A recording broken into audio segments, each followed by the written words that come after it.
Lesley Treacy is Director of Sustainability at Planning and Development Consultants, Turley.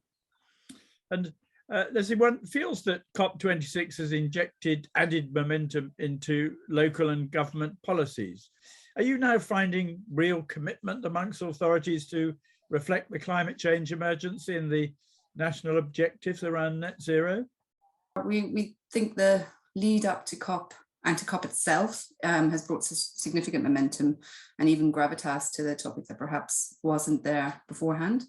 I think for the first time, the event itself has brought together climate scientists with the financial backers and the funds and the asset managers. And it's a critical coming together that wasn't there before. In the lead up to COP, there was lots of studies, lots of strategies and reports that helped to contextualize the urgency and to give a bit of a platform to and an audience to the local authorities and for local policies as well. So back in May, Swiss Re reported that the global economy risks losing something like 20% of GDP by 2050 if no action on climate change is taken. And that's definitely caused, the financial backers to sit up and to listen. And for the first time ever, I think they're singing from a similar hymn sheet, if not the same hymn sheet as the local authorities. So it's been a massive improvement in kind of the platform for local authorities. It's helping them to showcase their ambition and their agenda and what they've done to date. And it also, I think, has demonstrated that there is a huge degree of support there for local authorities to start pushing boundaries within the climate change sphere, not just amongst grassroots or community levels, but amongst the perceived big players as well. So the impact of this is that a number of local authorities have both formally and informally started to push the climate change agenda.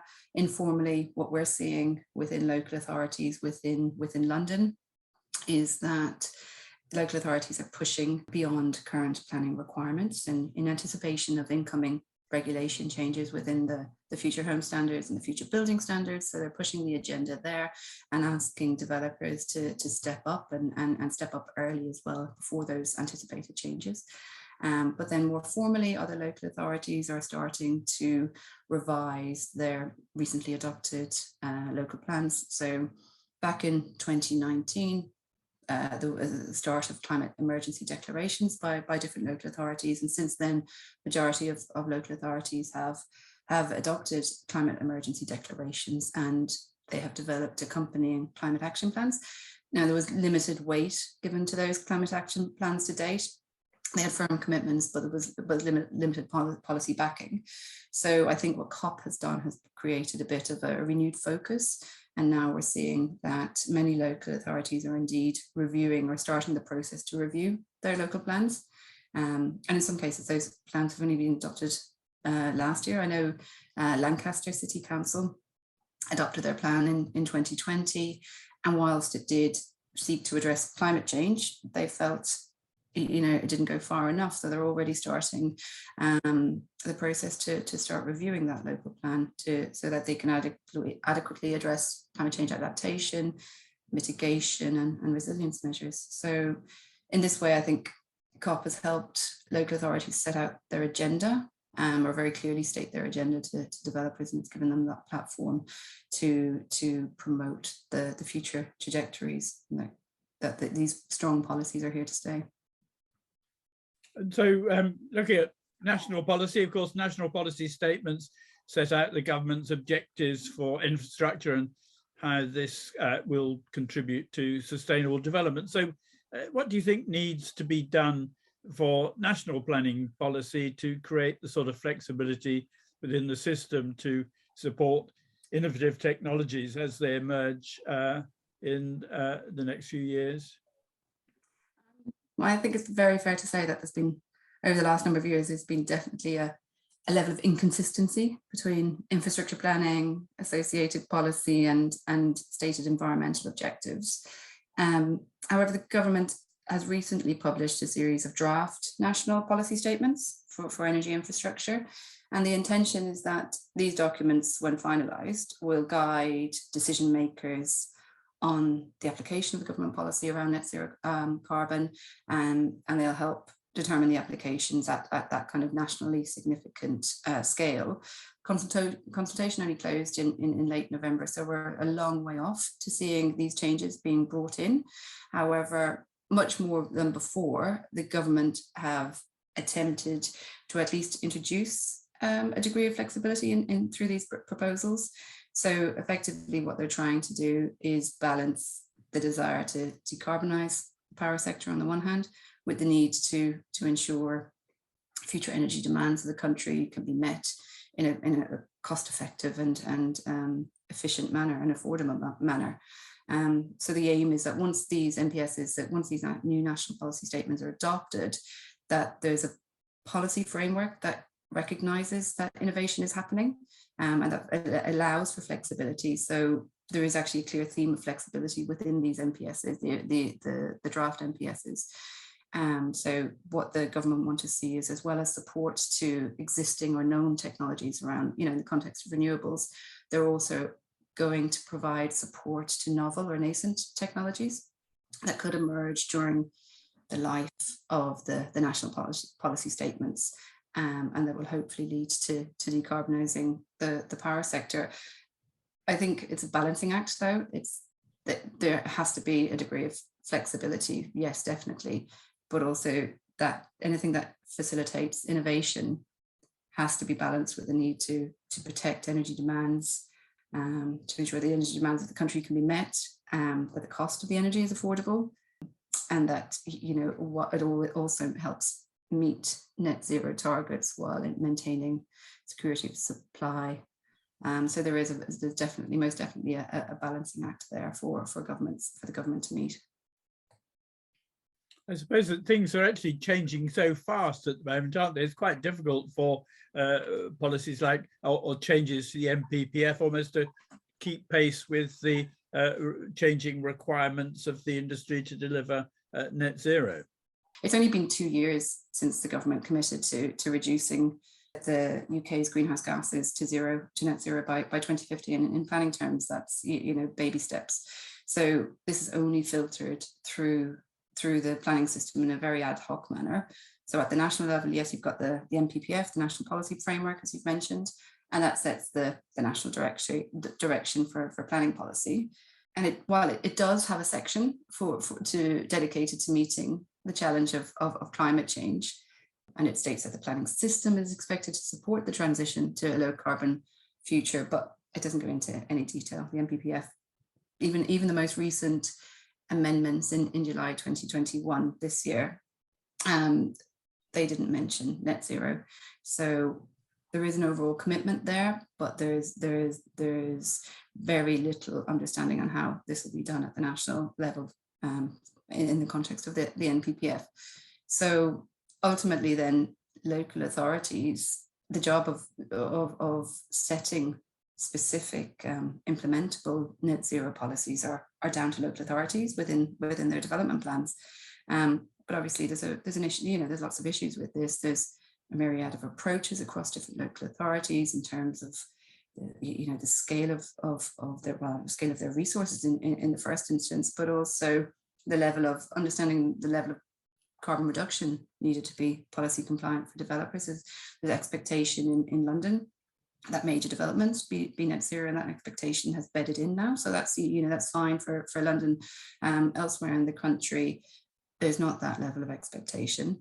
So I think there's still a lot to be done in terms of reforms, and something future planning reforms is something that we're always hearing about. Back in 2020 we were looking at the future white paper. Since then we've had the levelling up agenda, and more recently we've even had the measures in the environmental bill, which is trying to push the agenda as well. And as on the back of COP, we also had the government's net zero strategy, Build Back Greener, which is aiming to sets out proposals for decarbonising different sectors of the UK economy to reach net zero. So, and I think the strategy also, the net zero strategy also confirms that the government wants to review the NPPF to make sure it starts to contribute to climate change mitigation and adaptation. But it's a long process. Nothing's going to happen quickly.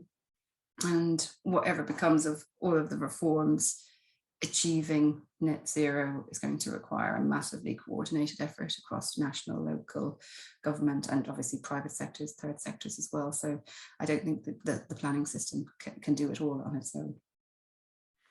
So as a consultancy, you obviously have clients coming to you with sometimes very large and long-term projects. So what are sort of key responses that you give to them when they ask, how can their new developments or even their existing assets be net zero? Great, brilliant. I think that's one of the questions that is starting to become our new normal, which is a great thing. It's, it's probably the majority of our clients with are looking towards net zero carbon in whatever shape or form that will be. So that's one of the first things that we try and do. And one of my first thoughts is that yes, it can be done, but we need to try and identify and to clarify their ambition and their drivers. So what as a client are they trying to achieve and why? And that's generally will give us a big indicator on how things will play out from a sustainability point of view. So is it a regulatory driver? Are they working with a fund that is requiring specific green ambitions? And that, we just have to work out those kind of nuances at the start, because that will help set the scene. And it helps if we understand the client's ambition, that is obviously then translated amongst the team as well. So we define the terms and the process. We're using the UK Green Building Council's framework a lot. It has very clear, legible processes and and specific requirements, and that's one that we follow a lot with many of our clients.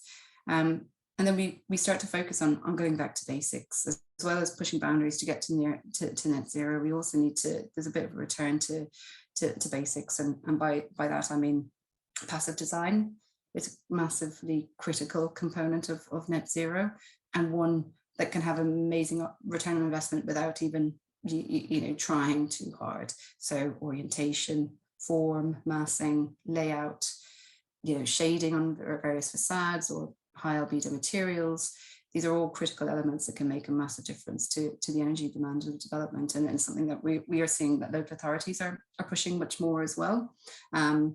Generally, they've had policy on this for a long time, but it's kind of been glossed over. So there's something that we're really trying to push. And then also using building modeling as an iterative design tool rather than a checklist at the end of the process. So that's really important for us. And another area of focus for us as a team is embodied carbon. So we're really focusing on reducing the intensity of carbon intensity of materials as early as we can in the process. So if my advice would be, if you can only focus on a couple of materials of major building elements, do focus on the carbon hotspots within concrete and steel.